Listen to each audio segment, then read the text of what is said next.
Dahil nga tag-ulan ngayon at masarap humigop ng mainit na sabaw kaya naisipan kong bumili ng ramen. Dito nga sa Ramen Kuruda, nag-o-offer sila ng take-out kit. Pwede kang mamili kung yung take-out kit na bibilhin mo is yung luto na or pwede rin naman yung frozen pa. Tapos ikaw na lang magluluto nun dun sa bahay. At kung frozen yung bibilhin mo, may instruction sa paper bag kung paano siya gawin.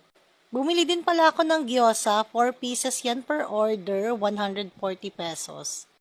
Tapos dalawang ramen yung binili ko.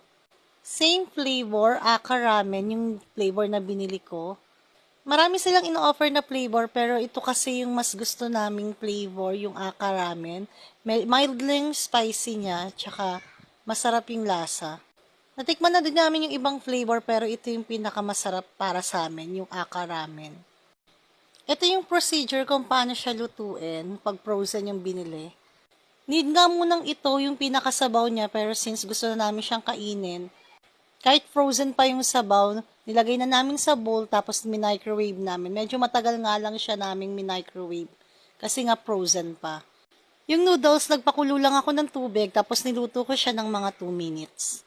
Nainit ko na yung sabaw tapos nilalagay ko na yung mga toppings. Yung karne tsaka yung boiled egg, luto na yan. Pero since medyo malamig siya, kaya nilagay ko uli ng 1 minute dun sa microwave. Tapos ayan, nilagay ko na rin yung onion leaves at saka yung sesame seeds.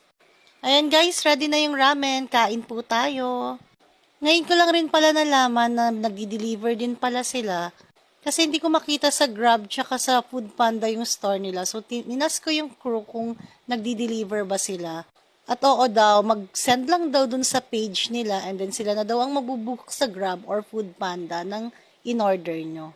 Hanggang dito na lang. Thank you for watching. Bye!